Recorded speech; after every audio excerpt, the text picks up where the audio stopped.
I just got another call about CP. He got his dick stuck in a hot tub. All right, see you later. All right. All right, go get him. CP rhymes with TP. Am I fucking right? Am I right? don't get it, but I love it. What's up? This is Michael Rapport, or as that motherfucker CP calls me, What's His Cock from True Romance, and you're watching WILIscredia. CP, you motherfucker. You know who the fuck I am from True Romance, you motherfucker. And what the fuck is a WILIscredia? Who the fuck knows what a WILIscredia is anyway? I will bring you to your knees. Hello one, hello all, welcome to this Black Christmas 2019 spoiler edition brought to you by three white men. I have three heterosexual white men. Yes, you got to specify even further. I'm CP, of course. Above me is Cecil from the horror show. Cecil, say hi. Hi, and how dare you assume, Cody, but you're right. What I do. And below him and I is Cody of Cody Leach. Why the fuck am I at the bottom? Well, season's greetings, everybody. It's the only way we can get you below us, Cody. Yep. That bitch is going to the bottom. That's a pretty fair point. I didn't even think about that. Quick thank you to Tony Movie D9 Mendez, who dropped a $9.99 super chat already, saying, would you guys watch the Black Christmas 2019 again if it gets an unrated version of the Blu-ray, because it did the same thing to Truth or Dare, and I heard the unrated director's cut was much better. Yes. No. Ooh. I would give it a try. Yeah. No. I'll split the difference and say it really depends. I want to know how much is in there. If it was for free, I had absolutely nothing else to do, and there was an entertaining stream or a review at the end of it, possibly, but just, hey, it's out. It's supposed to be bloodier. You want to check it out again? Give it a second shot? No. Oh, no, I would just fast forward to the gore. I mean, don't get me wrong. I'm not going to watch the whole thing. Yeah, I'd like to see what the kills look like on an unedited version or an unrated cut or R-rated, because it seems like they shot for R and backtracked. I'll wait for Bloody Disgusting to post all the screen caps whenever a month before the DVD comes out. Count. Yeah. So I think we're of a general consensus here that the movie's not so hot. I can't find somebody that liked the movie, so I don't know if we can have a dissenting opinion. I haven't seen a single person like the movie. You can find them on Twitter. They're you know, oh yeah. Just usually hashtag the movie and put a meme, and you'll find those motherfuckers real quick. Usually female, and like one of them, I even saw the worst take was like, of course, it started with, I don't care what straight white men have to think about this movie. I want to know what 16-year-old girls have to think about this movie. I think Wham retweeted that or something like that. Yeah. I saw the same. Yeah. It's like, well, you're going to get 4.4 million's worth of 16-year-old girls seeing the movie. Bravo. In the end, this is it's not made for a specific audience. This still is capitalism after all. They did release it to 2,100 screens. It's not like they were targeting their audience. They released it wide. So cut the bullshit like this isn't for you bullshit. Because sorry, when you release it wide, you kind of are releasing it for everyone. So that message amongst others, just sorry, I'm not buying that shit. Yeah, let's see if it made $100 million. Let's see them then say, well, I could care less about the 75 million that came from straight white men. Exactly. It's nice and all that you're sticking up for a rather cynical company that's trying to flip $5 million on your message, but they'll take anybody else's money, I assure you that. Oh, for sure. Based off the pictures that we were sharing with each other on Thursday night, I think straight white males accounted for 66% of their business on Thursday. Yeah, all those seats empty. Mother Mayhem in the chat. Got your invite and raced over as quick as possible. Oh, wait. Did you see it? Did Lindsey see it? Oops. I'm going to go with no. I don't think Lindsey saw it. I think she was only waiting in the bushes to see if I liked it less than the beloved Black Xmas, which I did like it less than that one. So that's actually the reason why I did my ranking, was just to dangle the carrot in front of Lindsey, like which one was better. Yeah. No, I concur. So I guess you want to go through this movie start to finish, even though it's really kind of flat to Yeah, this will take 5 Yeah, minutes. I mean, Gee, can we? I mean, I guess I can read the plot line from Letterboxd. Hawthorne College is quieting down for the holidays. One by one, sorority girls on campus are being killed by an unknown stalker. That should be an S. Stalkers. But the killer is about to discover that this generation's young women aren't willing to become hapless victims as they mount a fight to the finish. Oh. One woman is not Because the willing. 80s, the 80s generation, them women just laid down and took a bunch of bullshit. Yeah. That's what I don't understand. Like, I said it in my review, like, the horror genre is maybe the only genre, if there is one, in all of film that doesn't need the help with female empowerment. They don't need the push. They don't need it to be shoved in your face. It's always been there. Yeah.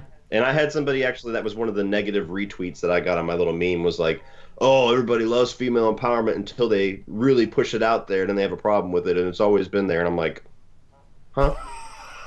Hey, here's an idea. People like watching horror movies, and especially the franchises, because of the killers. Why not try and make a really cool female killer that everyone can get behind, And yeah. All right. Like hard candy, but because they leaned on that for the rest of the franchise. Well, still. That shit didn't work. Bring in the guy.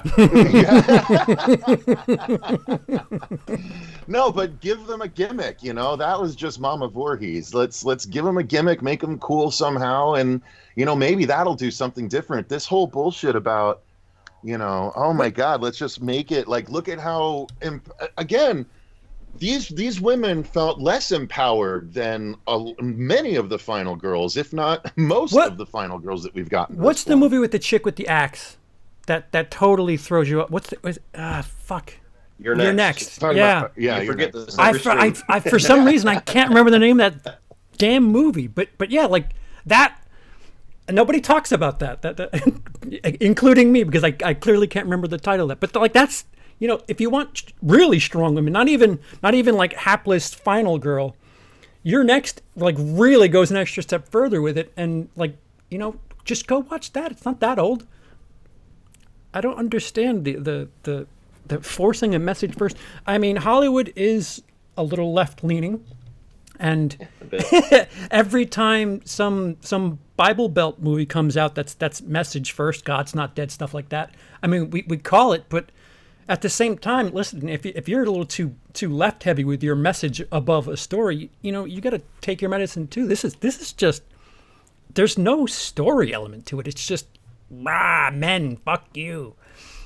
Well, the funny thing is there's a movie out there with that premise and that strong-handed of a message that you could have fun with, and we would probably all be entertained by it. If they just went batshit crazy with it, or if they really like leaned into the fun of it, or had like a little bit of comedy with it, they could probably really poke fun at whatever white males or all males or anything like that, and it would probably be a hell of a good time. But they take themselves 100% dead serious with the movie, to where the times that it does try to be goofy, it's like, what the fuck was that?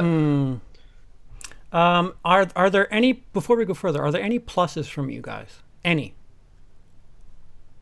Oh, gee, now let me think. You should have warned us with that Sorry. question ahead of Dude, time. the only things that I said in my review was that Imogene Poots throughout most of the movie is serviceable. I've seen her much better in anything else she's been in, so I don't know if that's quite a positive or not, but she's decent. And I like the vibe and the aesthetic of a Christmas horror movie, and it does have that. But there's nothing positive in this movie that I haven't seen better and many times before. So anything that I think was done halfway decent here, I'm like, well, yeah, but I could just go watch this. Cecil? I mean, that's about the size of it. I got to stop looking at the comments because I'm getting distracted. But I mean, Ready or Not was a perfect example of what could be done with. They're all listing off a bunch of great. Yeah, it's crazy. No, I agree with actually Cody. That wasn't even something I'd considered in my review. Was the Christmas atmosphere? They did do well with that. Although the snow at the end, was so ridiculous looking. Like it was. Oh, he's shooting July. Like, that's kind of what. Yeah. Oh my God, it was really, really bad. But other than that, I'm trying to think. There was not. The movie puts me off like right at the beginning when they hit you within the first 5 minutes with a vibrator joke and a diva cup scene. Just shit. The movie opens up with a quote from the fictional totalitarian character that basically says men suck. Second time. So the movie opens up with it, and I'm just like, oh, this is where we're going. Yeah, Okay. yeah, man. It's like I think the first word is man. It's just like, oh. Yeah, it says man and then man about like, we'll use supernatural whatever to be better men. Like, I don't remember what the fuck it is, but it basically says men are the shit, but we're going to be more the shit. And then it's like, this movie's going to show you this quote sucks.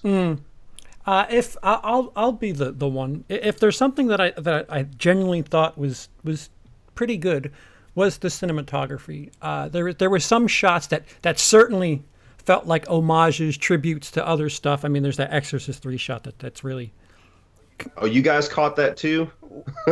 Are you being sarcastic? That was the only kill that I thought was effective, and like for a half a second, my brain said, "Oh, that was kind of cool." Oh, that's right from Exorcist 3. Anyway. Right. Yeah. So I mean, some of it was effective, if not, paying tribute. But I hate being the guy who's just shitting on the girl stuff, and a bunch of women filmmaker, except for the cinematographer. So Wait, forgive me. I don't mean to interrupt. Just real quick, which was the Exorcist 3 kill? Because I haven't. There's seen a stationary one shot. Where the girl the chick walks to this side of the screen and looks at something, and then walks this way, and all of a sudden the dude comes out behind her and chokes looking her for the with cat. Christmas lights. It's just like the head shears or whatever in Exorcist 3, where the nurse goes to this side, looks in the room, and then walks away, and then the camera zooms in, and he's like, and just comes right behind her. See, so you remember when she was looking for the cat, when she's packing up and she's walking through the hallway? Like the camera's stationary. We're like up in a corner. I see what you're saying. And then she's just walking around. That was dumb. So when he just kind of appears behind her and yeah, just kind of goes, fucking crash zoom on that. That's a very Exorcist 3 looking shot. Okay. There was so the shot which I have an image for, which I thought looked great, but they really didn't hammer it home because it's PG-13. The snow angel shot when the chick who's killed in the beginning, with no blood. Yes, that's like, it was a great looking image if there was blood trailing, and there's none. So like, it's a woulda, shoulda, coulda on that shot, which stabs her right in the fucking heart with an icicle. Yeah. No blood. Can't have blood. The jacket caught it all. This is one of the most tame PG-13 horror films that I've ever seen. Like, I've seen way, way, way more from other PG-13 movies. I think that if you took a couple elements out of it, you might even be able to get away with a PG maybe 20 years ago with this movie. I agree. Yeah, there was not, out of the first, up until the last scene, the big climax or whatever, there were 8 kills. Wow. 5 of them took place off camera. And the 3 that were on camera, one of them was only shown full. One of them, I'm counting the arrow to the face, which was like that, and then there was one other one that was actually shown. Otherwise, everything was literally cut away from and not shown on camera. And it is so dissatisfying. They didn't even show the iconic Black Christmas image of the chick with the plastic bag face. Yeah, they teased it for a second. They cut away from it. It was like this. Yeah. She's like this, and then it gets to here and cuts. There's a bunch of those. There's a bunch of where you're about to turn into something that's horrific, but then they cut. It's like, whoa, finish the motion. What are you doing? Just cutting halfway through. There was 2 or 3 of those where it's like, oh, okay. I guess I'll let my mind figure out what the hell that was looking like. Yeah. And the funny thing is I started to get kind of like those long blinks where you get really tired, right as the killing started. And when it got to that shot where the iconic shot, and then I felt like I blinked and I missed it. I was like, oh, fuck, I missed the one shot that probably was cool. And then I started hearing everybody they didn't even show that shit. And I was like, oh, so I didn't blink. It just didn't show it. They never even actually showed, they showed one body in the whole thing. They didn't even show dead bodies. Well, the girl's sitting on the bridge or something like that, right? It was on her balcony. Right. Yeah, the balcony. The diva cup girl. The diva cup girl. No names. Yeah, that's what Emily referred to her as, and I'm like, that's perfect. But yeah, no, even and this was the most hilariously apparent moment where it was clearly neutered to be PG-13 is the girl in the attic or whatever that was wrapped up in the Christmas lights. Which again, you're missing we did this in a short film that we made a long time ago. If you've got a a girl that you're pointing out to be the Jew, wrap her up in the Christmas lights. Like, make that the ironic bit of it or something. Try and be clever. Wait, did they make note of the fact that she was Jewish?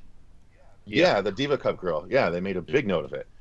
Oh, right. That's why she was leaving. Like, leaving. Yeah. It was almost like the movie took a pause to notify you that she was Jewish, and I was like, "Where's this coming into play at later?" I was thinking, I'm like, oh, they're gonna do the Christmas lights wrapping around the Jewish girl thing because it's not an unclever idea. I totally bleach wiped that from my head. That's crazy.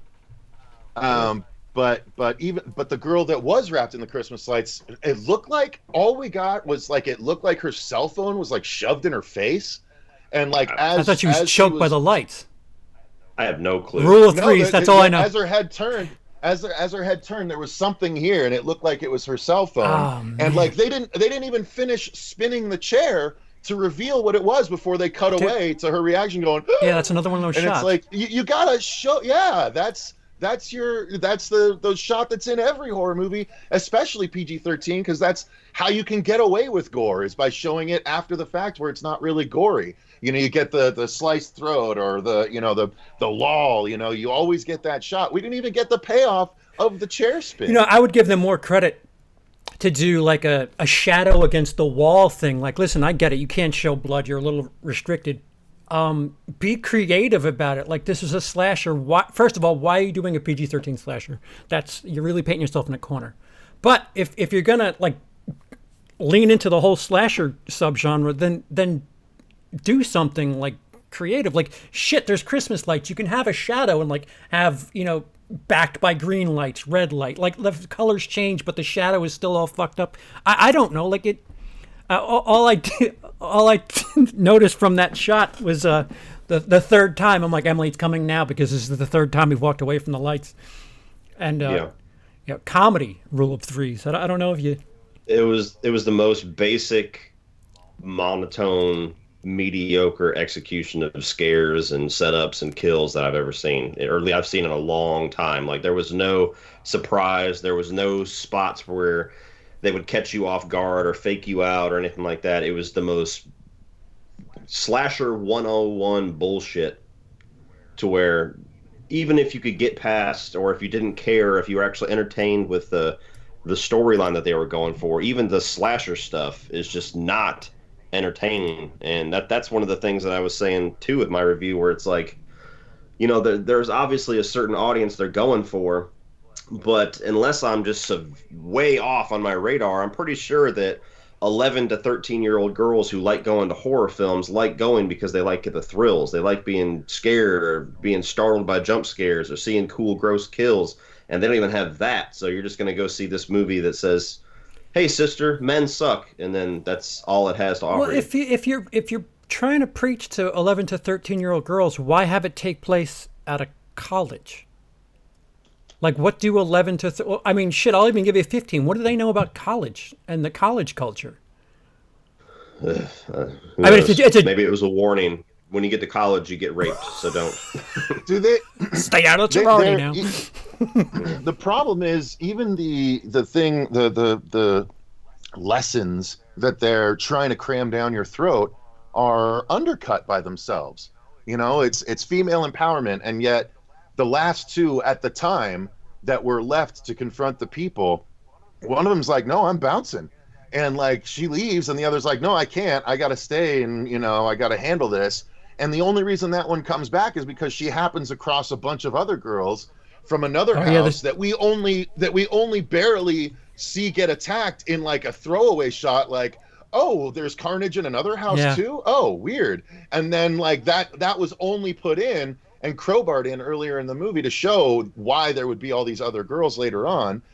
And so they undercut the message of female empowerment by like, and sisters are doing it for themselves, except literally they're doing it for themselves because one, beats it while the other one is trying to stay. That's right. It's a disjointed thing with that character because she's like, deuces, I can't handle this. It's it's a really lame, obvious, and nonsensical way to swap the roles of those characters, because you have Imogen Poots the whole movie who's kind of hesitant about the whole girl power thing, and let's not rock the boat, let's not be too out there, let's not paint a target on our backs. And you have the other one that's like the most extreme version of fuck this, fuck men, we're gonna do this, we're sisters. And then when it comes down to the time for them to actually put forth those character traits, they swap for the last 5 minutes of the movie, so that's the only kind of growth you get with Imogen Poots is, oh, so now she's the rah-ha sister girl, and the other one ended up being a chicken shit until she had 85 people behind her to help. Chris is the one with the big hair, and Riley is Imogen Poots.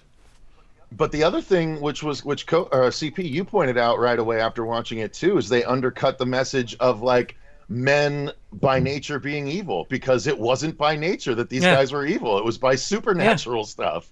Yeah. So it was supernature that caused the problem, not actual men's nature. And we all have it inside. We just need to get headaches for it to come out. That's no.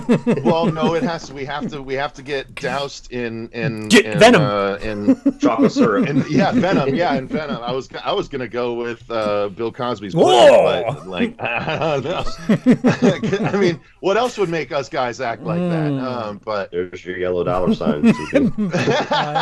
And rape, just to make sure.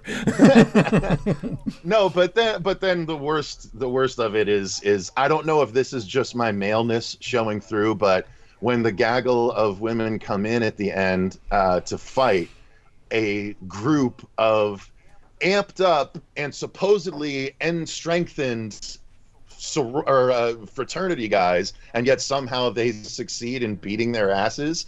Like that. Oh, and she impales numerous people with a wooden curved bow and arrow too. So she's just like, it's a recurve bow, and she's just like stab, stab. It's like, no, I'm sorry, that's not how things would work. You went so far to tell us with the script that they're going to become, super strong and like whatever. And it's like, how is this group of sorority girls going to beat these super strong, like extra strong, already in shape fraternity guys? Like they would get their asses handed. I mean, again, this is message first. This isn't storytelling. I mean, you take away the element of breaking that statue head, because like that appeared to snap the boys out of it when she fucking tipped over whatever the hell his name is. What's the name of this dumb college? Hawthorne. Thank you, Emily. Yeah. I always thought it was just a very weak a very weak analog of Harvard. Hawthorne. I was like, probably. Sure. Yeah, I'll take it. But did you guys find it funny that the only two men in the entire movie who aren't absolute shitbags are basically thrown to the fucking knives? Like, you have the one character he's a little bit of a dick throughout the movie here and there. He's kind of the boyfriend that gets stuck hanging around, but he's still like not doing anything wrong. And then you get that scene where he's like, all right, enough with the man-hating shit. Like, it's not all of us. Like, I'm not a rapist. What's the deal here? And then you get the one, she's like, did you seriously just say that to me? Yes, her phrasing was, did you seriously not all men? Yes. Me? I was like, you. Like, and fuck you that not all men is a bad well, thing. And then the girlfriend gets pissed at him, throws him outside. He comes back a minute later to help them, and he gets killed immediately. And then you have the other guy who's literally like the most. He's the puppy dog who's been beaten. That like he's just kind of coming around like, oh, did you like me? I was so hoping he was the bad guy. Oh, me too. When I saw that in a better written movie, he would end up being the switcheroo and be the killer. But I think I even messaged that to you. I was like, a better movie, $1,000 he's the killer. But he's like the picture of innocence. Like, he's literally the type of man that they're saying they want people to be. I don't have social media. And the only thing that they do with him is Imogen Poots. She's like, oh, you really want to help me? Go into the house of murderers and make noise while I go around. Go be my bait. And I'm like, God, like that's where I'm like, what message are you trying to send? Like, again, if it was a goofy, self-aware movie, stuff like that could be funny, but the movie's literally like really heavy-handed with the message, and then you get the two examples. So literally the message is all men suck no matter what. Yeah. End of story, well, you know period. what? Dude, just real quick, the second guy was reinforcing their message because they were showing, look, even the nicest of guys, it just takes one moment for them to change and become as bad as all the rest of them. Hanging out with the white guys. And I'm telling you, converted. A better way to, like, first of all, like you're beating your message to death with this movie, and then the one guy has a dissenting opinion, and he actually has some. When Emily says that guy had some points, and all you did is kick him out of the house, I'm like, I'm the boy in this outfit, and I didn't pick up on that. What you really could have done for a bit of an ironic twist is when they kick him out of the house, have him get killed outside, and maybe they have to, sit with that thought for a little bit that, oh shit, we kicked him out and now he's dead. But like, what? All right, cool. Men suck. I get it, but why? Like, and I want to be clear too to anybody that might be watching. I don't think we're in any danger because most of our viewers are pretty sensical people. But it's not that this movie is offensive with how man-hating it is. It's just ridiculous. Right. It's not entertaining for one, but it's just, even if you can put yourself in the shoes of, okay, I want to try to absorb this message. 5 minutes into the movie, you're like, no, this message is fun, and you walk away. It's not like I had to draw that fine line with my review. Like, it's not offending me. I'm not walking around with a picket sign saying boycott this movie because men are awesome. It's just it's stupid. Right. It's fucking terribly written. Yeah. Emily wanted out about 15 minutes in. She's like, I can't stay. I can't take this. Can we go? And I'm like, wait. The best thing was you and I were watching the movie, and it's literally the only time I've ever pulled my movie out willingly in a phone because I was the only one in the theater, and we were like live tweeting each other, watching the movie at the same time. So he would comment on a scene, and I'd be on the same scene, and then we were like 20 minutes in. He's like, Emily wants out, and I was like, whoa. But yeah, I'm like, hold on. So I think Emily tapped out when Carrie Elway's the teacher, who's a bad guy. Shocker.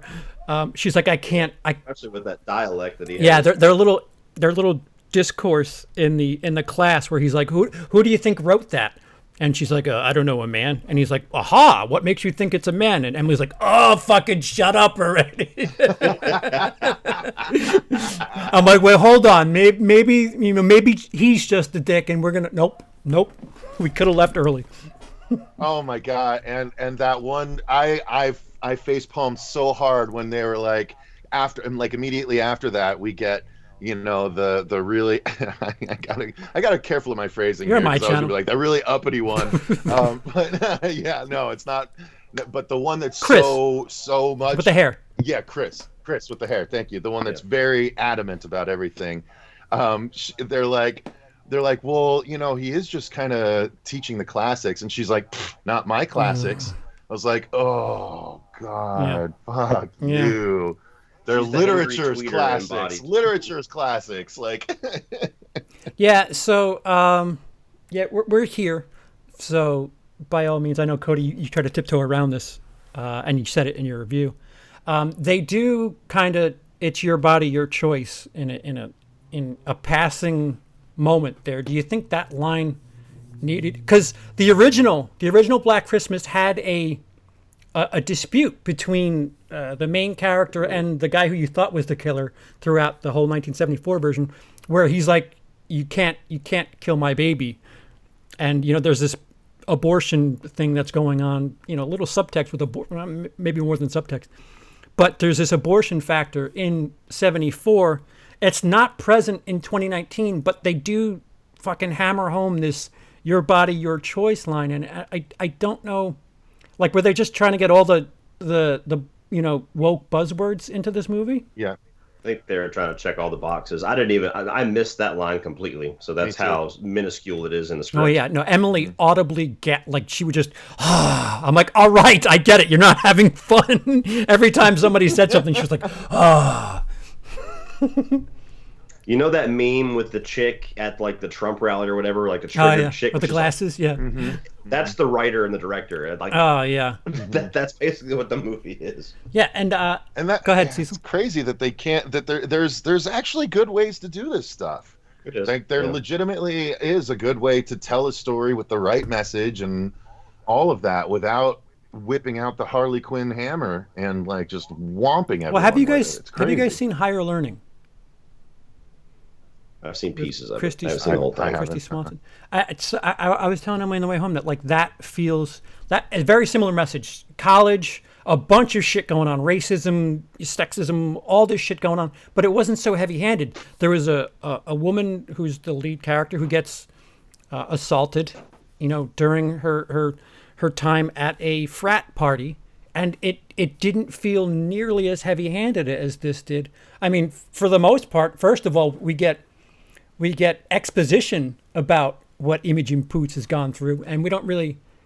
And throughout the entire movie, no matter how direct they try to attack that, they never say specifically what happened. I mean, it's obvious because it's not like it's well written, but they're like, back when that happened to you, or something like that. And it's just like, you can say rape in PG-13 movies. It's okay. Like, we get it. We can put 4 and 4 together.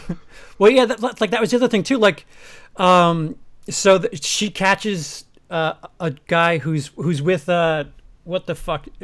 Who's the chick who got drunk and she spoke up for? The chick that actually got lured in by the fraternity? Yeah, the one that she had to scoop her up, and the guy was like, well, she was asking for it. Well, but she's the one that actually goes to him at the end. Remember? That goes to show that he was a wizard enough to get her under his spell with that one. When you have those dreamy scene. eyes and a six-pack, it's quite easy. Oh, hey, speaking of stupid ass scenes, how ridiculous was it when you have Imogen Poots, where she literally has this little hall of fraternity wide open, and the bust is right there bleeding, and she practically has the weapon that she has raised to smash the thing, and she hears a scream, and she's like, "Oh shit, I'll be back," and just runs away. And it's like, if you smash the fucking thing, you win. What are you doing? That's the level of writing we're dealing with here, people. Yeah. So the other thing, that girl who ends up being, I forgot what her reasoning for being a part of the group is, because she's like a. Oh no, because she basically said, she's like, it's a serve in a rule in hell versus serve in heaven kind of thing, where she's like, except kind of the vice versa, because she's like, it's okay to just be the support behind them, like a strong man or something like that. Yeah, strong man and stuff like that. And she's like, I'm okay. I've got a good spot in their world as long as I'm subservient, is what she was essentially getting at. And then she gets killed. So it's just like, way to just fucking freight train your message. That would have been fun too, if she ended up saving the day. And it's just like, listen, some of these great movies that you think of and you point to for a great message usually are a great story first. And American History X, a really great movie that kind of has oh shit, like one of those endings where it's just like, oh man, that sucks. After all that happens, see, like you would just fucking. I don't understand. Just why. If SLC Punk had the same sort of. I haven't thing. seen that. Oh, that's wow, that's surprising. Okay. That's a fantastic movie with a very similar sort of feeling by the end of it. I'll put that on the list. It's just a shame that like you need to put. You need to wrap this message in a fucking slasher movie that, like, it's just a cynical. Like, if I could think of anything that I could wrap 2019 up in, is a bunch of ham-fisted fucking yay women just forced into our movies, and most of them failed. So it's just like, all right, now what, guys? Keep trying.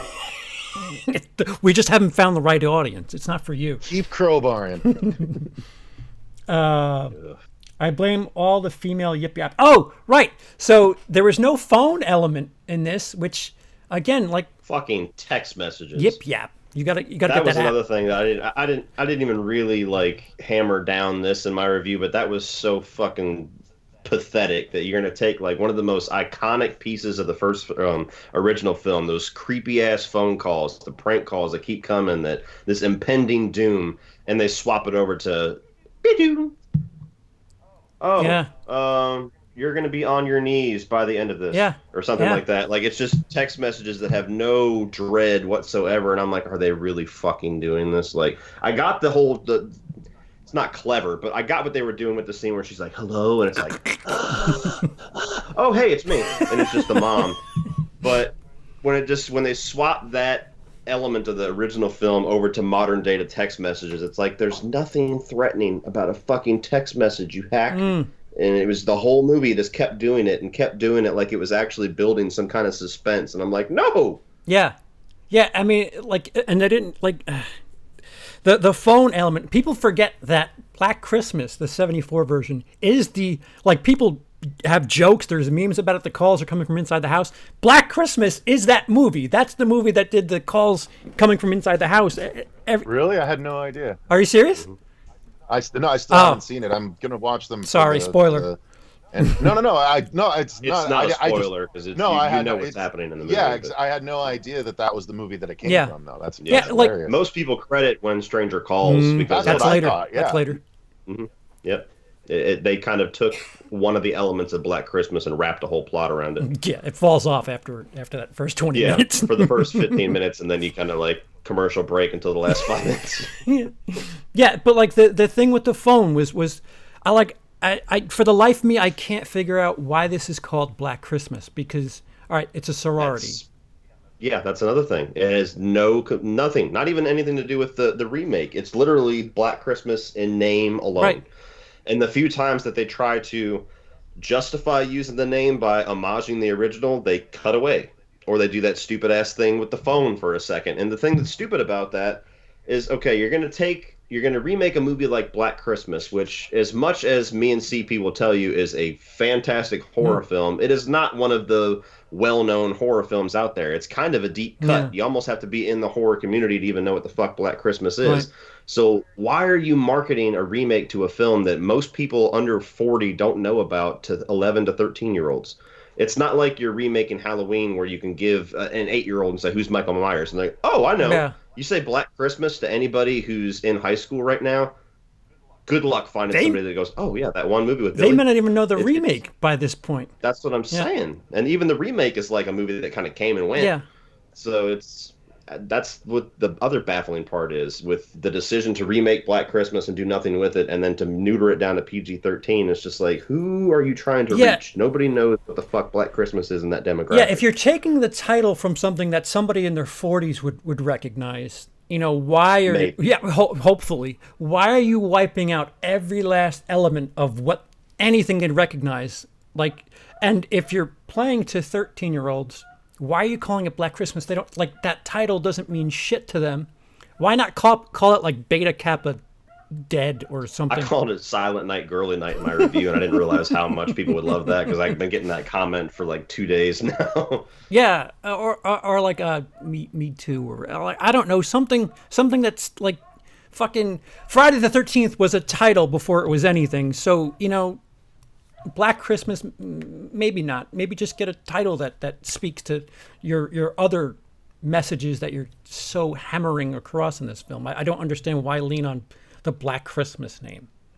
Yeah. Guys nuts roasting on open fire. Dave Catone, in the chat asks, would Black Christmas be better if it was R-rated? That goes back to what... Can't hurt. Right. That goes back to what Tony asked in the beginning. I think a lot of the cut. Cecil, have you spoken to the writer again since this? No, I haven't. I didn't at her with anything. Okay. Because I just figured at this point it would feel like just another man hating on the writer of the movie and stuff like that. So I was tempted to write something and tag her, but if I couldn't quite frankly consolidate all of my thoughts into the tweet length review. So told you so. Enter. yeah. I was just like, there's this problem, and this problem, and then like the biggest thing I wanted to hit on is fucking cat. God, he knocks my DVDs over every time. I'll trade you for a loud dog. Yeah. But anyway, I forgot what I was saying. Fuckers distracted me. So shoot. The thing that she said was that Emily wins for that comment. The film doesn't put its own twist on the grab him by the pussy. Yeah, grab him by the, I don't know, something plot twisty. What did she say? She said that like the writing process was truncated. Yeah, sorry, that's what we were talking about. Yeah, she said the whole process was truncated. The whole thing was made like in a matter of months. You know that. And not only that, but she what's funny is she said that, because of the truncated process, the way she put it is you can move things around as necessary, because of rating issues. And she said, and sometimes you become even more attached to the creative workarounds that you have to do. And I'm like, creative workarounds. Yeah, it was like there was not a single creative workaround. This was all just straight neutering an R-rated movie. Yeah.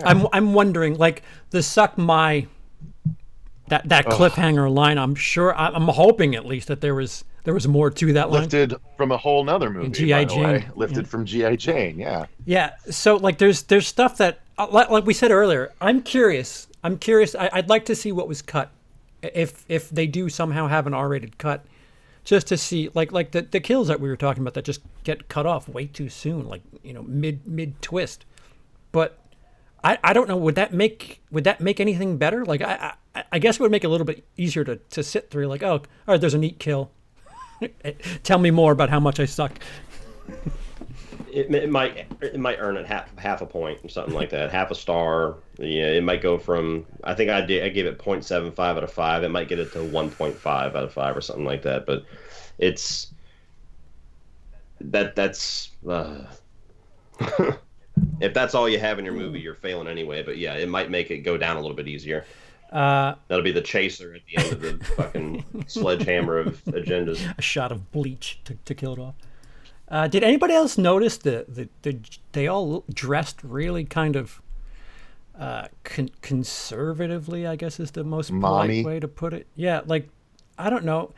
Granted, I haven't been college aged in quite a while, but is that a fashion thing right now where that, mom jeans? High-waisted jeans? Yeah. Yeah, no. I haven't been in college in a bit, but I drive through ASU regularly because it's smack in the middle of Tempe, and I don't see a whole lot of high-waisted jeans going on. Like it's mid-drifts, but I mean I'm in Arizona too, so we our girls tend to wear a little bit less out here even during the winter. Same thing here. Like if you're trying to tell me that this is what college is now, like I don't know, and if that's a true representation, it's not. I was trying to hopefully not be so cynical about it, but I'm like, what the fuck group of sorority girls dresses like,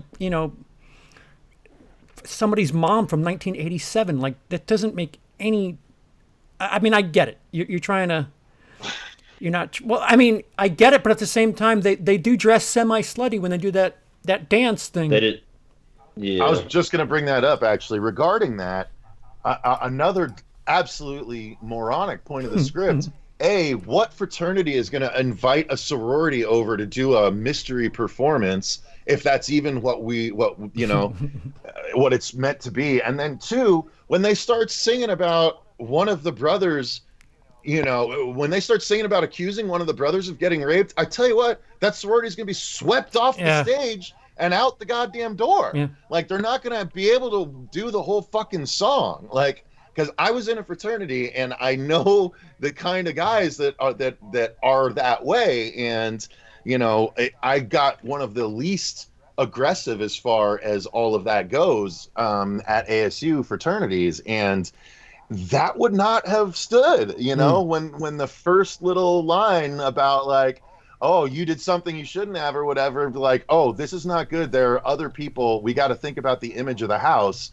Get these chicks off the stage. Right. Like, there's so much bullshit to this script that is just hammered into like, ooh, give the girls this win. And it's like, what win are you giving them, really? Like, Now, something that I missed, what exactly was so offensive about the tail end of the cell phone video of that performance? Because somebody recorded it and it went online and got a whole bunch of hits, and then all of a sudden, because other people saw it, it was like, oh, you fucked it all up. And I'm like, she says at the end, Imogen Poots' character says that'll teach him to rape somebody, or that'll prevent him from raping another girl. Something where she drops the R word, and like that's where it hits home, because she talks about that guy and rape. The song didn't clearly fucking convey that. It was 5 minutes of Jingle Bells, You Raped Me.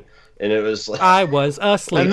And then she freaked out, like she got caught cheating on the camera, because she's like, no, you can't put that out there. Oh my God, that's gonna ruin everything. And she like freaks out about it. It's like, why? You just finished your big song and dance, and just because you said he'll like, well, why did that set her Wait, off. what started the whole magic venom goo again? Like what got that kicked into gear? 'Cause they put the head back. The chick. What's the It was Chris- feminist Chris- chick? It was Harris- Chris's fault. Yeah, the whole Chris thing, had- the whole movie's Chris's fault. Yeah. Yeah, Chris had some kind of a protest for the statue being in the main hall, so they moved the statue to the fraternity house, and I guess they found the black goo inside and said, "Oh shit."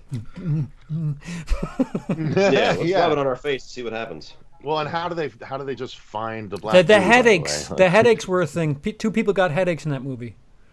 When our Yeah, Landon that's was. true. 3 people if you include me.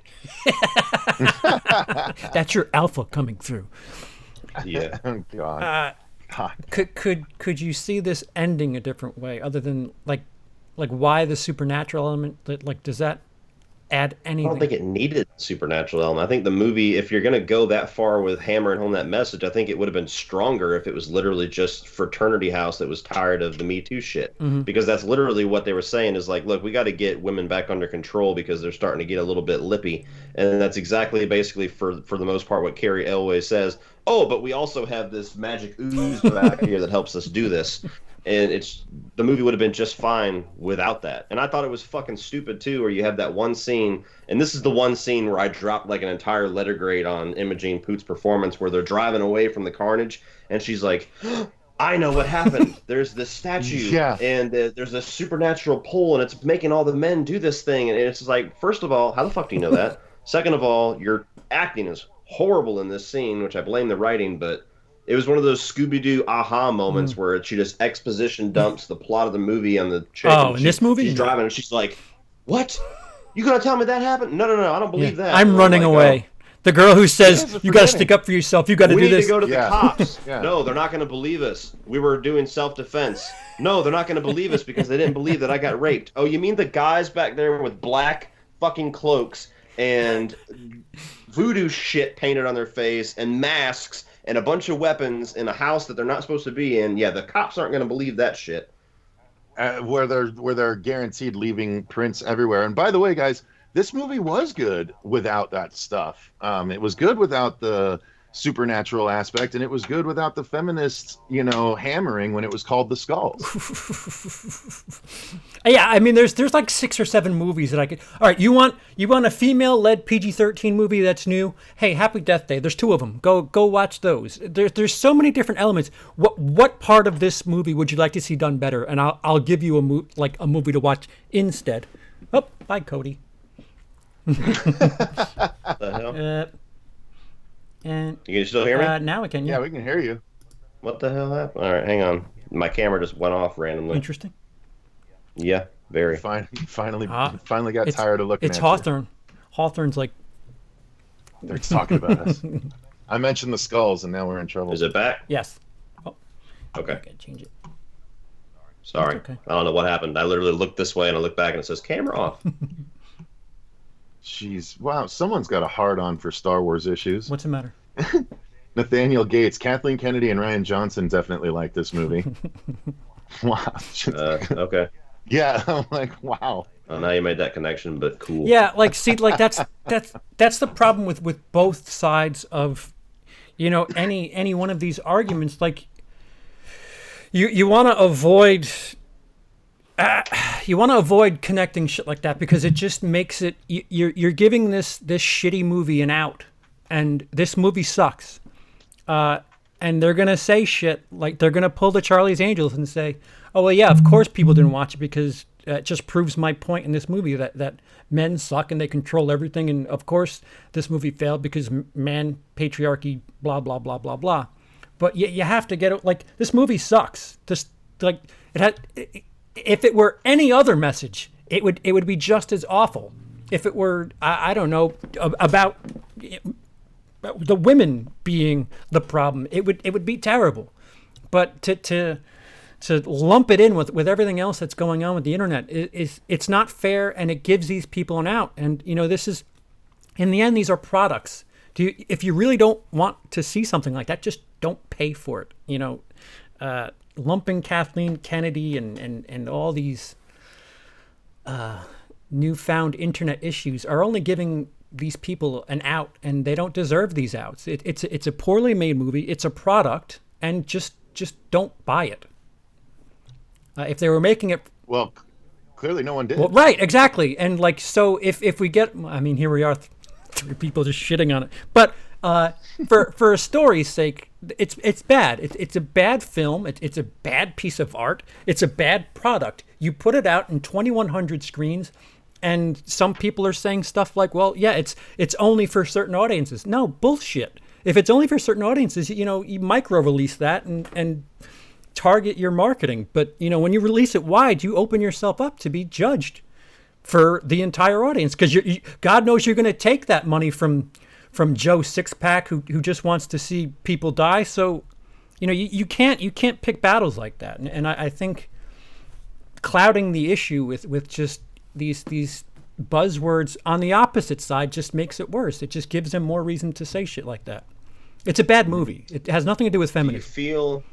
Do you feel like the marketing giving away the entire plot of the movie was intentional because they wanted to show how strong this anti-men message was? Or do you feel like that was just a typical kind of screw up where the marketing people just didn't care? Well, didn't they lean into it? Like, didn't the director say months ago, like, yeah, oh no, we're making this for women, and some people are going to be pissed. From the get, they said it was going to be about female empowerment, but it wasn't. They hadn't really, at least that I didn't read. They hadn't shown how strong they were going to be going with like the entire fraternity being all evil instead of just one killer. Like when they first released the plot synopsis, it seemed like there's a killer out there, but the women aren't taking this shit no more. But the trailer was just like, oh, the male antithesis of your female sororities are all the killers, and it's all about, female versus male. Like the trailer gave all of that away. Do you feel like that was them saying, put everything out there so they know what kind of movie this is, so we can get all these, I don't know, feminists or whatever in the movie, or people that want to see this? Or do you feel like it was just the typical thing where they gave it to the marketing department and the marketing department just said, I don't know, fucking cut it the whole movie? I think so, because like I went back and watched the trailer. There's a bunch of third act stuff in that trailer. Like it's literally the whole movie minus the supernatural is in the or the trailer. Yeah, you get a 2-minute abridged version of the film minus the twist in that trailer. I mean that's more a pattern of marketing today anyway. Like it seems like if you're trying to get a wider audience, you try to put as much as possible into trailers now, and I don't know. I mean, I hope that's not paying off, but it seems like it isn't with stuff like Pet Sematary, which was just why did you make that trailer? Yeah. Well, by the way, I don't think that's an awful idea, actually. If it is, say it was a sorority house that gets, sort of locked down and attacked by a killer or multiple killers, but it's just the one house and they can't escape for whatever reason, and make it like a Home Alone kind of thing where, like sorority girls are getting killed off and the rest of them are like, no, we're done. We're not going to just sit here and be victims. Let's mount up and let's make it like a more adult Home Alone with the gore and stuff like that. That's not a bad idea for a movie, but that's not what we got. You're next. Yeah. with a bit of a twist. I don't remember. Uh-oh. Did I lose you Hi. guys? Fuck. What's going on here? There we go. Can you hear me? Cecil? What did he do? Cecil, you're fine. No, you're not. We can see you and we can hear you. Hey, has he got the chat open? Yeah. Cecil, you're good. Okay. Uh-huh. All right. I can't hear you guys for some reason. Yeah, you can't hear us. Yeah. Bless you. Ugh. I can see you, but I can't hear you. Yeah. Oh, hang on. I figured out why. Okay. Oh, there we go. Technology. Well, that like it. I can't help but look at things cynically, and when you take a title, and then put that on your movie that really doesn't have much to do with the title, you're kind of opening yourself up to be criticized like this, because why would you take the Black Christmas title and do this with it if you're not trying to get a little extra cash? Yeah. Cecil, you good? Okay. Yeah. Yep, I'm good now. It seems like it seems like lately, especially, there appears to be this. All right, we're going to try something, and we're gonna force element A here on you, and if you don't watch it, we're going to blame it on your, rebelling against our element here, and that's not fair. This is a product in the end, and which is funny because it's kind of a it's almost like a damned if you do, right. damned if you don't scenario, because they're gonna say this isn't for you, but when you don't go to see it, they're gonna blame you for not going to see it. Exactly, and that's bullshit. What? Yeah. Why aren't they self-reflecting just a little bit and be like, hey, again, when What's Her Nuts is yelling about men not going to see her female-led action movie, why aren't they just yelling at their female audience? Like, guys, we made this for you. Why didn't you come support it? Yeah. We can't. We clearly, the marketing was obviously not for them. We can't get mad at them for not going. Why didn't you guys go support us?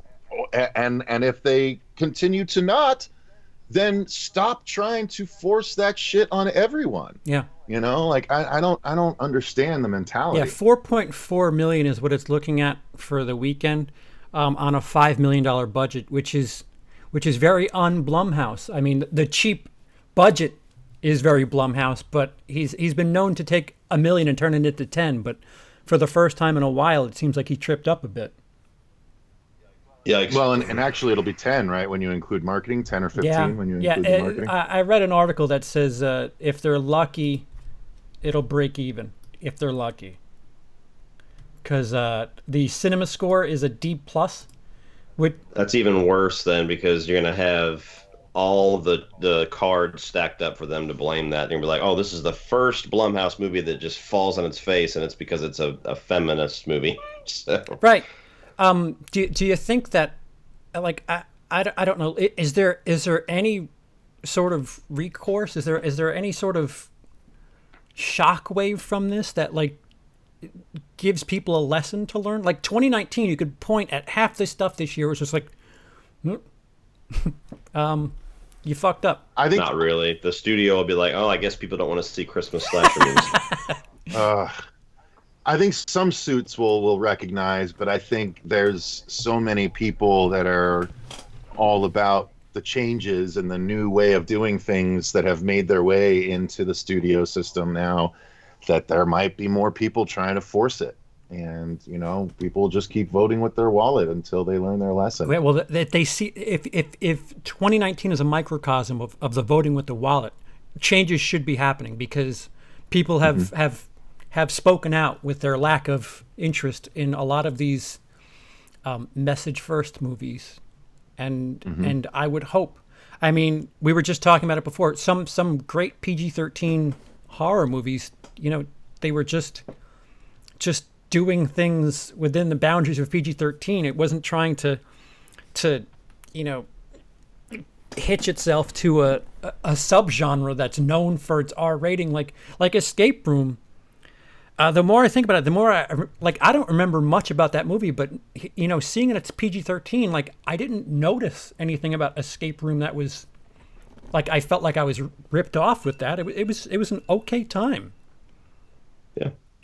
The best horror movies that deal with lessons and messages are the ones that are hidden within their subtext, so heavily. Like, I've been trying to think for the last couple of minutes of a great example, but it's the ones where, like, the creature is what represents the thing that's bad, and it's like it's telling the message through its story, through its actual storytelling capabilities, as opposed to having this is the prime example of the age-old adage for Hollywood as to how to make a good movie, and it's show, don't tell.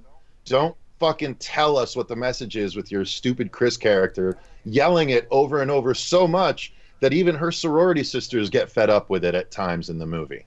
Do you know what I mean? Like, that's and I wouldn't be surprised if those were ad libs from the sisters being like, oh God, please just stop. There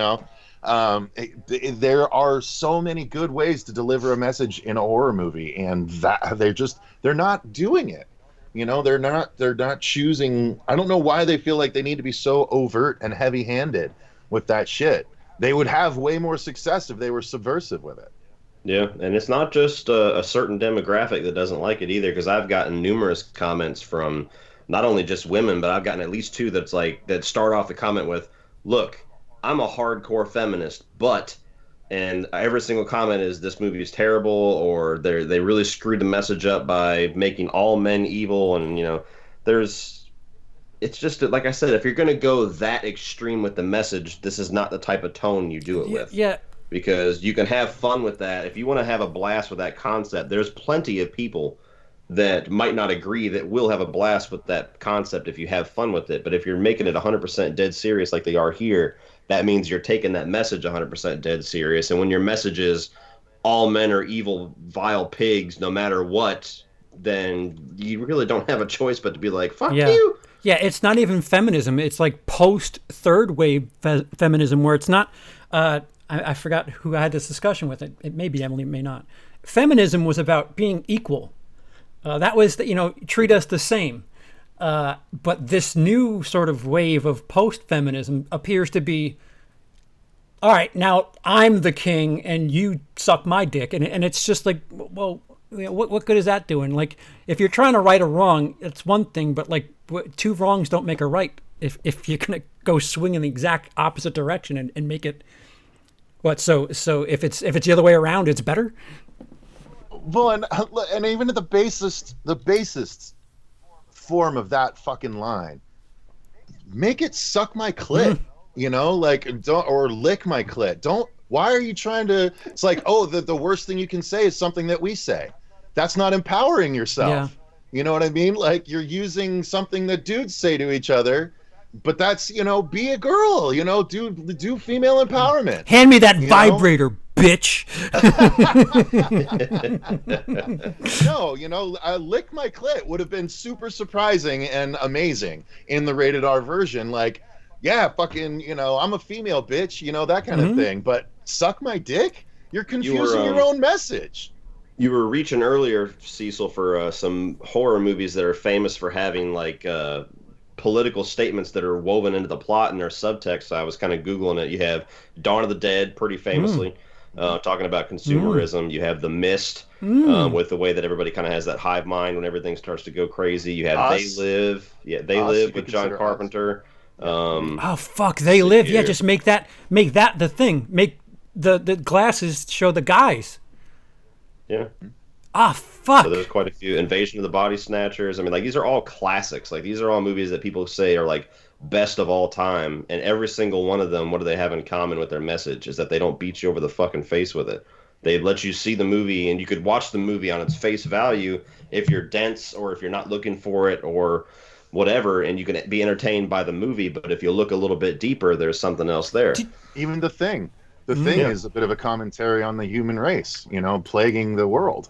Yeah. What are we going to do if it actually takes over? Do you guys think that the backdoor nature in which they just kind of...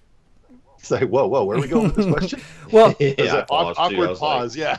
so the fact that they just kind of write themselves out of a hole and have the killer be multiple people, like, do you think that's, I don't know, lazy at the very least? Like, do you think we get robbed of any sort of respect of the killer if it's just a bunch of people? It's lazy if you don't identify specifically. If there's a group of them, fine, but show us that group and only that group. You can't show just the fraternity with some of the guys walking around and then suddenly there's like 40 guys and then there's more fraternities involved and it's like more and more and more just are popping up. You have to establish that shit ahead of time. You know what I mean? If you've established it the way they established Stu and what's his nuts in Billy. Scream, ahead of Stu and Billy. Yeah. If you've established it ahead of time, fine. Multiple killers worked. And even if it's a group, fine. Establish that group ahead of time. You can't just be like, act like it's one slasher and then it's like, oh no, it's the whole fraternity. And then it's like, but it's even more. It's all the fraternities or, all these guys are out of nowhere. Doesn't Scream do it twofold where you think you found the killer and then like it's another 5 minutes before you find out that there's two of them? Isn't there a little bit of separation? I think Billy, as soon as Billy starts monologuing, Stu comes in. Is it? Okay. I think. Yeah, she turns around and runs right into Stu, and she's like, Stu, oh, help! Right. And he's like, surprise, Right. Sydney. All right, so I take that back. Cody, do you think we got ripped off with like from anything? Was there any power in just having it one killer? It just kills the suspense and it kills the tension. There wasn't really any going on beforehand, but that's kind of part of the tension when you have a killer that keeps coming back, or they don't fully finish him off, or he seems like he's dead, but you have the final scare and stuff like that. That kind of gets negated when you'll kill one and then you look up and there's another one coming through the hallway and you're like, oh fuck, there's two, and then you run outside, oh fuck, there's three, and it just it's just one. I'm sorry, Cody, go ahead. It's just more poor execution by the movie. There's a movie where you can have that work, but Hot Fuzz. Yeah, everything in this one just kind of like. That's actually not a bad. You gave me another idea for a cool movie where it's like, what if it's a movie that's about this group that trains serial killers? And it's like, so if one of them dies as he's trying to kill people, they pull him out and send another one in, so the victims never realize that it's more than one. You'd have to be there's something there'd to have to that. be a group following the killer. Like, okay, tag her out. But that's what it's. It's like training. That's what I'm saying. Like it'd be like set up scenarios and things. I don't know. There's something to that. Again, there's there's a problem when the issues you point out with one movie are giving you ideas for better movies. Yeah, like there's like 5 or 6 elements to this movie where I'm like, oh, okay, so if you wanted to see this done right, insert movie here. Like there's a bunch of that, and it's just fuck it. I don't know. Like, you know, people love to jump on those Pure Flix movies for just being, you know, Christian first and nothing else. Well, guess what, guys? This is you know, left wing, yay women shit first and nothing else. Like that. You know, these are movies. Like it's not even a true story. Like if it was, I don't know, if you're basing it on something, maybe. It's just fiction. Like what are we doing here? And it's I was just gonna say, one of the things that frustrates me is the fact that, what was it, Blum himself that was like, you know, on Friday was like, wow, you've made a really cool, you know, these two people have made a really cool horror movie. Like, is that just like defending his investment? That's gotta be. Yeah, right? he tweeted. Well, yeah, he can't be like, oh, that thing really shit the bed, and then like the day it comes out, like that's. He tweeted. That's saving He face. tweeted yesterday, I think. You know, I'm feeling really down because you guys aren't going out to watch the movie, and he was like wearing pajama pants or some shit. It was just like, yikes. He did tweet Yeah, that? yeah. He's Wow, wearing like. that one. I saw the one where he was like, "This movie's awesome," and I think all of us were like, "Yes." Yeah. There was people I didn't know. I'm like, holy shit! Somebody else said yikes. Yeah. No, it's a picture of him with like American flag pajama pants, and the message is just like, man. And I couldn't drop a yikes on it. I was just like, oh, this is pathetic. Dude, you just, I mean, like, that's the other thing too. Like, horror is doing so well. Like, he must have taken it down, unless somebody else tweeted it for him. I don't if see I it. find it, I'll tag you in it. Everyone should just tweet him with a simple thing: do better. Yeah. Like. Oh, I see it now. Okay, he's not laying down. They're like in a fucking elevator. Yeah. What's the message? Merry Christmas, everyone. I dressed up to cheer myself up since very few folks are going to see our movie Black Christmas this weekend. My wife just said, "You realize those pants have nothing to do with Christmas?" I said, "Yes, I do." And it's So just does the him. movie. It's him in his casual kind of bro suit with American flag pants. And the wife's like, That's just her resting married face. Mm-hmm. Well, so, like, idiots who don't know much about horror will point to this and say, see, you know, mainstream audiences don't want horror. And I'm not saying that they have a point or they have. they're going to say not during the holidays. Yeah, like, they don't like horror during the holidays. they want family stuff. Do you think that this just kind of fucks something up for somebody else? I mean, because horror is doing so well right now. Didn't Krampus still do really well? Yes. So I still think you can point. There's still examples you can point to that do well. Again, I know it's not Christmas, but Halloween kicked ass on Halloween. You know, holiday horror does do well when it's done right. That's the holiday for horror. I'm saying Christmas time where everybody wants families and and cheer, and then you throw a slasher out there that they might learn the wrong lessons.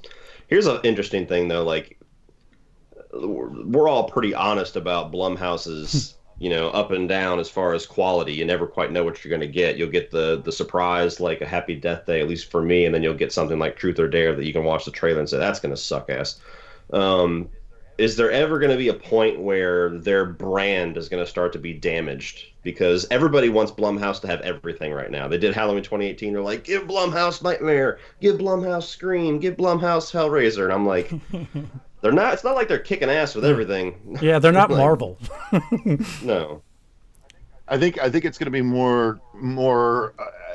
It'll start to be where they're going to be like, okay, instead of give it to Blumhouse, they're going to be like, okay, here, Blumhouse, be careful with it. So Krampus opened on Friday to 6 million, but it was going up against stuff like Hunger Games, Mockingjay 2, Creed. Oh wow! And it finished in 4th for its opening weekend, but it was against heavy hitters. I thought it did that. But it made 42 million domestic, which I assure you, Black Christmas will not. Yeah. I do think if it's the right movie, counter programming would still work in a horror movie's favor during Christmas time. If it just has to be the right one, it can't be this kind of bullshit. You know what I mean? If someone legitimately did a new Silent Night, Deadly Night and actually went for it and I think that could do really well. But it's got to be done right if it's going to be successful. Didn't Silent Night, Deadly Night get pulled from theaters because people complained that it was the killer was dressed as Santa Claus or some shit? Yeah, I think back in the day, yeah. Yeah, it's really controversial back in the day. Fucking 80s. You're so adorable. It was like damn near X-rated or something like that because of what it was doing. Somebody says, what studio is Marvel? Well, Disney. I don't know.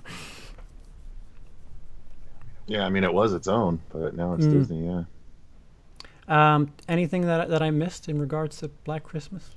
I mean, we just kind of perused through the emptiness that was the film. Where would this stack up for you on worst remakes? Is it like your example now for worst remakes, or is it not even scratch the surface with some that we've had? List off some, because I was trying to think of that earlier. Horror remakes or remakes? I would say both the Black Christmas horror remakes. I'd say both the Black Christmas remakes were in the worst of list for me. Although I do see the Black Xmas remake in a new light now. A lot of people like that one.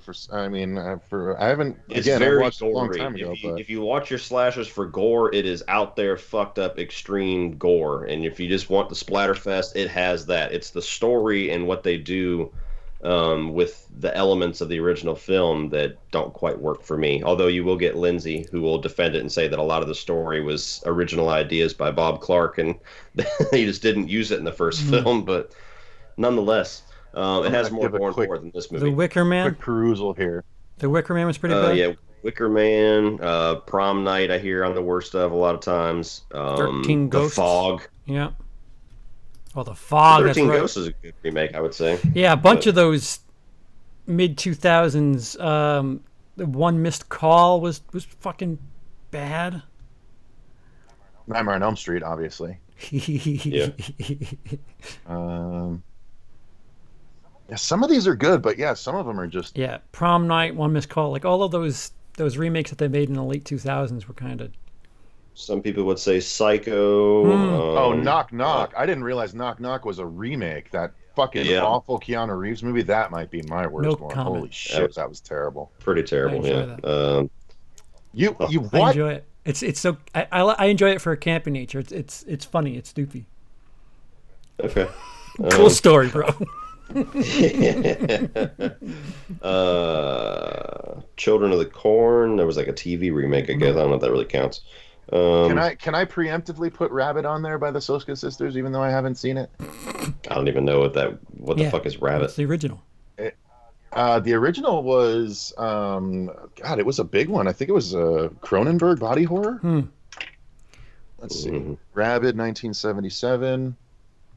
On this list, yeah, it was Cronenberg. Yeah. Yeah, I'm familiar with neither. I just don't like the Soska sisters very much. So I'd say this is probably bottom 5 for me, at least. Yeah, it's... I can say that. I don't really sit down for a while. But The Fog is god awful. I would have to rewatch that, which I have no interest in doing. Prom Night, I don't remember liking very much about it at all. So they did remake Silent Night, Deadly Night in 2012. I forgot. It was called Silent Night. Yeah, I haven't seen it. Doesn't it have like Goldberg or some shit in it? No, that's Santa's Shame on you Sleigh. for knowing yeah. that. Yep. Well, I worked at Blockbuster, so I saw Likely all those story. movies when they were coming out. No, it's actually a Santa mask and suit, and then he's got a flamethrower on the cover. Okay. Yeah. So Poltergeist. definitely Somebody bottom. lists Poltergeist. House of Poltergeist Wax. is pretty bad. House of Wax is fun. I like that one. The American remake of Martyrs, which I have not seen. Yeah, I haven't seen didn't that know either. Wish I Upon thought the was a original was remake. enough for me. And he's still beating the shit out of her. Please, enough. And she's still screaming. And he's hitting her again. Yeah, it's bad. Like I looked at, 2019's been a really shitty year for me. Like I've seen some really bad. Cody, would you put it above or below The Fanatic? I would put it below The Fanatic because I can enjoy The Fanatic for how bad it is. That has like the Room kind of shit going for it, where you can watch it and you're laughing your ass off at some of the decisions, and you're laughing your ass off at John Travolta, and the first thing you want to do is riff on it with your friends. Black Christmas, the first thing you want to do is fucking vomit and then bitch about it. So I would buy The Fanatic and watch it again maybe a couple years down the road just to laugh, just to have fun with it. Like I had the same enjoyment with The Happening, where I watch it and I just laugh my ass off at how stupid it is. What? So yeah, that's the Black Christmas. If you're talking just strictly straightforward filmmaking, Black Christmas is not quite as incompetent as The Fanatic. The Fanatic is just like, who the fuck funded this? Why is this guy directing? Who wrote this? Why is John Travolta starring in this? Like, it's so many questions, but you watch it and it's just like this little weird thing that exists that's hilarious that it exists. Black Christmas is just like, please go away. Yeah.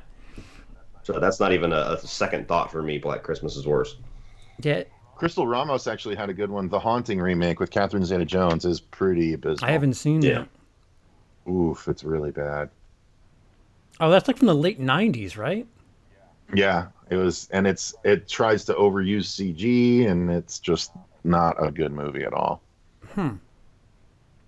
Yeah, it's up there for me. Is it the worst movie of the year? Asked Believe in the Nope. Hype.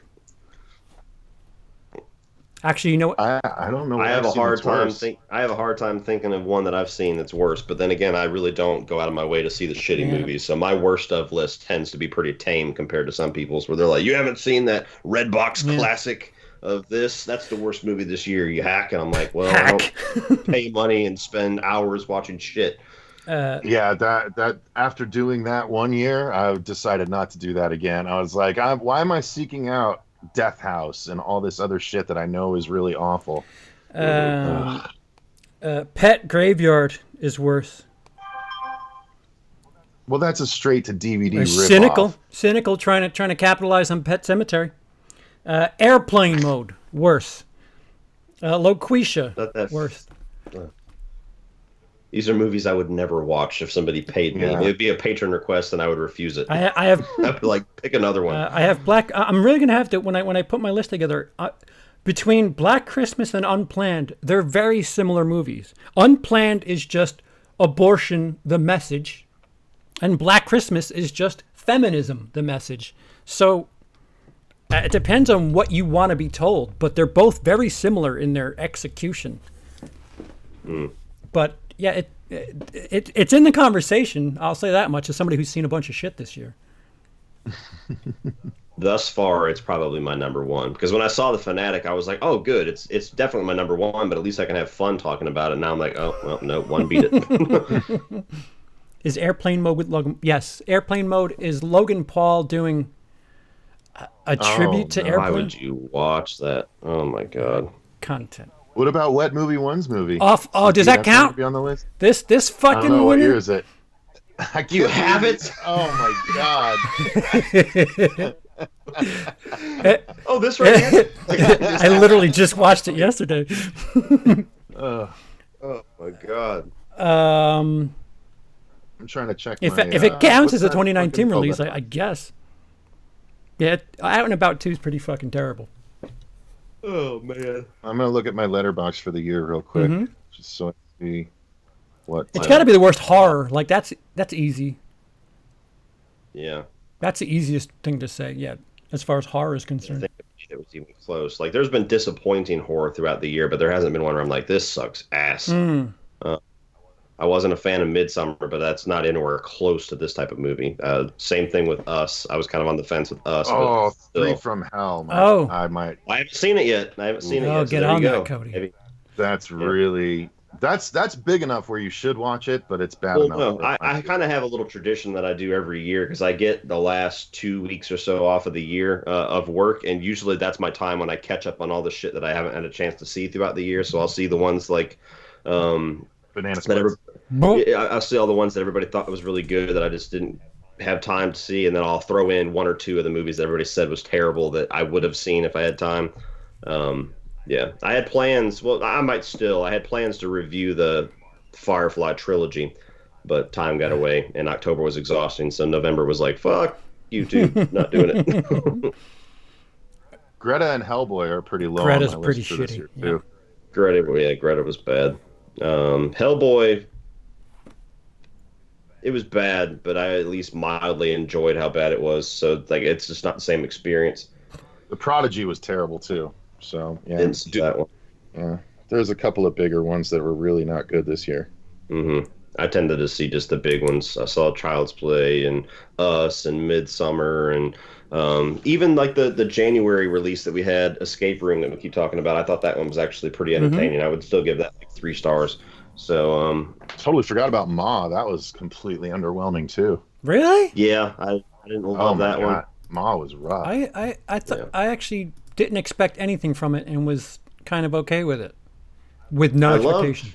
I loved Octavia Spencer in it, but it was just the movie that she was in that wasn't all that clever, and it had the writing on the wall the whole time with all the little reveals and shit. Mike Overnali, $20 in the super chat. Thank you. Yo, have you guys seen The True Detective on HBO? Season 1 was the best. Any thoughts? Season 1 was phenomenal. I only watched a couple episodes of season 2, and it was after everybody said that the season was a gigantic piece of garbage. So I just kind of, it wasn't doing anything for me. I didn't hate it, but I just never ended up finishing it because it kind of felt like I was just going to invest time in something that wasn't worth it. And I haven't heard anything overwhelmingly good about season 3, so I haven't even bothered with that one yet. With Mahershala Ali. Yeah. Season 1, yeah, it's like one of the best. It should have been its own thing. Just one season, a one-off. And if it was, it would have been like one of the best things on TV ever. Yeah, I too have only seen the first season and heard things about the second one. I was like, all right, well, let me just leave it perfect in my head with season 1. So Ben brought up Haunting of Sharon Tate, which I've heard that's abysmal. I've heard that, yeah. I actually rented it with the intention of watching it right before everybody said how terrible it was, and then I kind of just didn't. So it got like $3 from me for free. Yeah. We did a trailer reaction to it, and I knew as soon as we did that I was like, this is not going to be one I'm going to buy. Yeah, that the only thing that interested me in it was Hilary Duff, because I used to have the hots for her when I was a kid, and I was like, okay, let me see. And then I just didn't watch it. Yeah, that's based on a true story. Just keep that in mind, that they're trying to do the slasher thing with a thing that actually happens. Yeah. I don't know. That's always a really fine line to tiptoe across, and apparently they missed.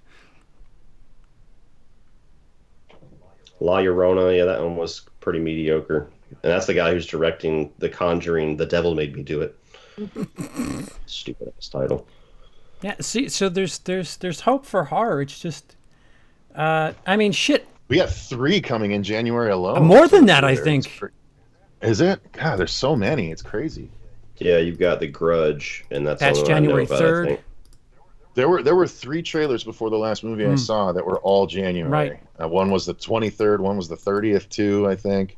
Let me take a look. Yeah, I'm trying to pull it up. Because it's crazy how heavy it is for January. The Grudge, January 3rd. Underwater, technically, if you want to count that. I'm actually really, really, really excited about that as a big underwater creature fan. Okay.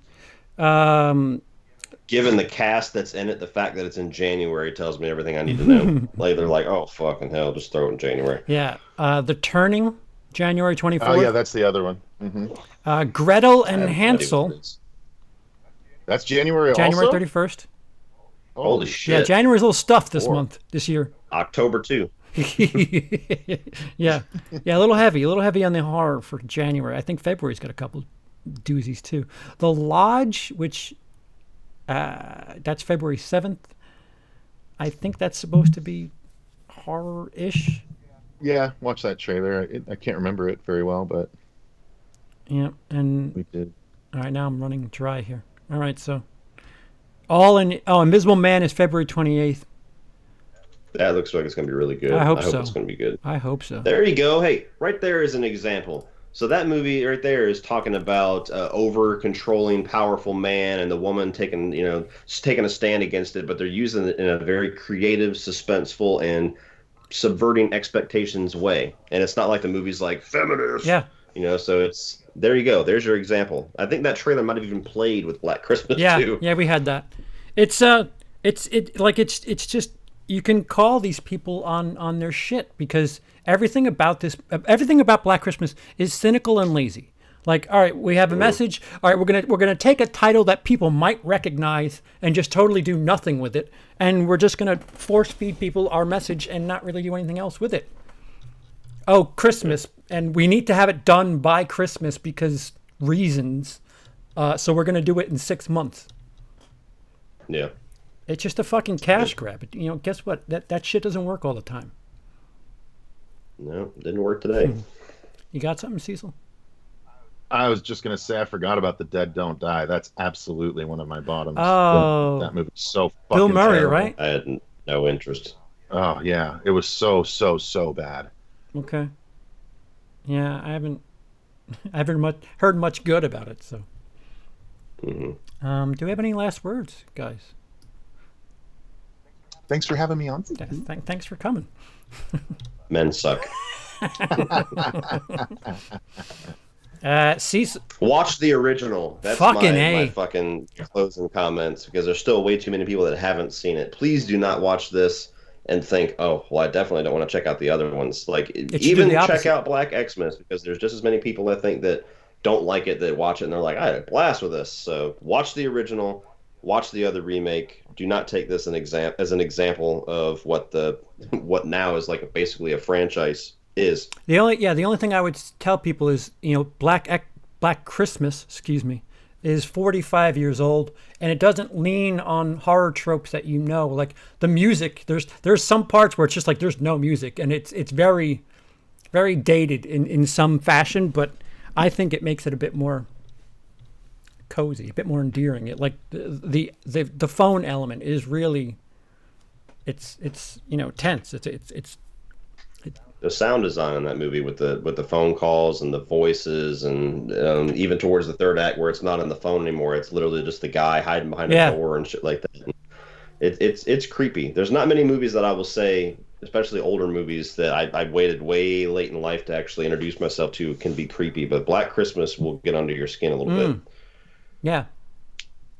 You listening, Cecil? Yeah. Yep. I remember. I haven't. Do you have it in your house? Stuff. Which? Favorite 74?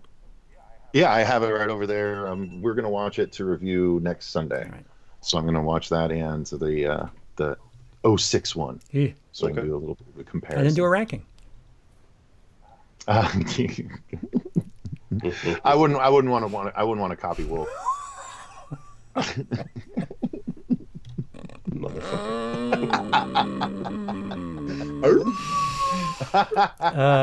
With that, Cecil, do you have anything coming up that you'd like to plug?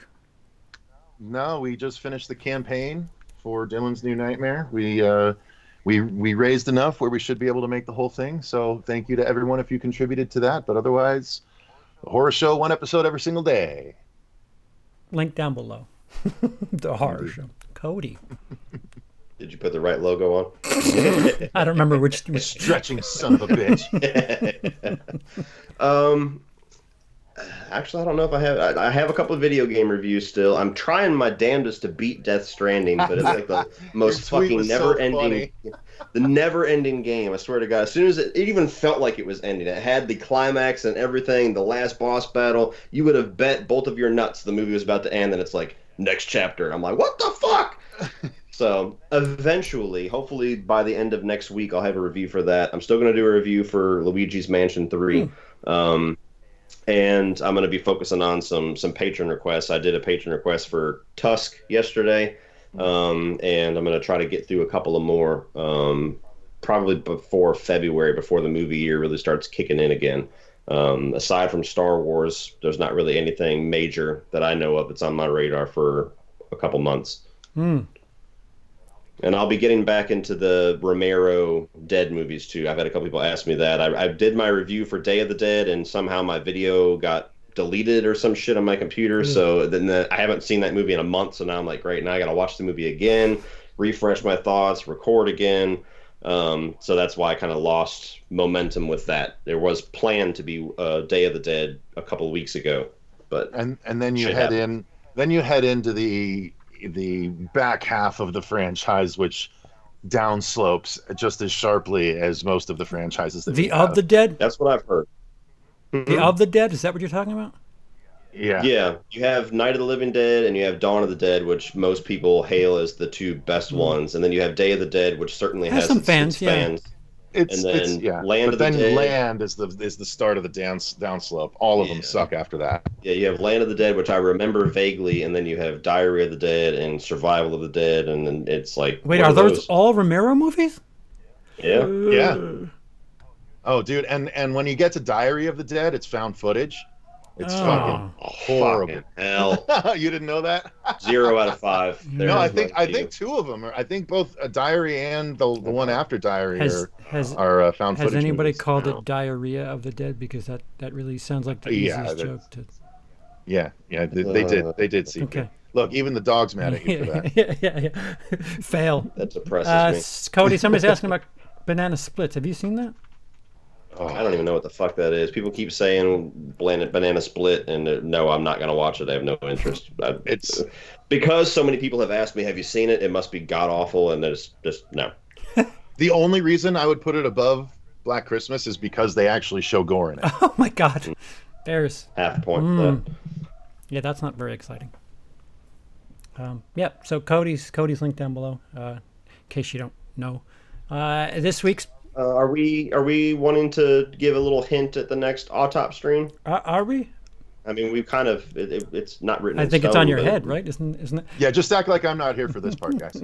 We're plugging shit, for sir. Autop stream, we were either going to do a Christmas one. We might do both. We were going to do a Christmas one, and Brian wanted to do like a Star Wars centric episode where we kind of have our rankings, but it'll be one or the other. So before the end of the year, we'll have an Autop stream or two, and those are the topics. It'll be a Star Wars centric episode, probably next weekend if we can all get our schedules cleared, and then one more before the end of the year, which will be Christmas centric, and we'll see what we want to do with that. I kind of wanted to do the Secret Santa thing that we did again. I thought that was fun, but it's dangerous.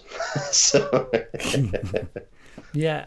If you're not a fan of Star Wars, you might want to avoid my face for the next week. At the very least, this is Christmas a week early for me, so I'm gonna be dragging that one. We got to watch the Empire. We're going chronological order, and Emily's being dragged through it and not having fun at all. So.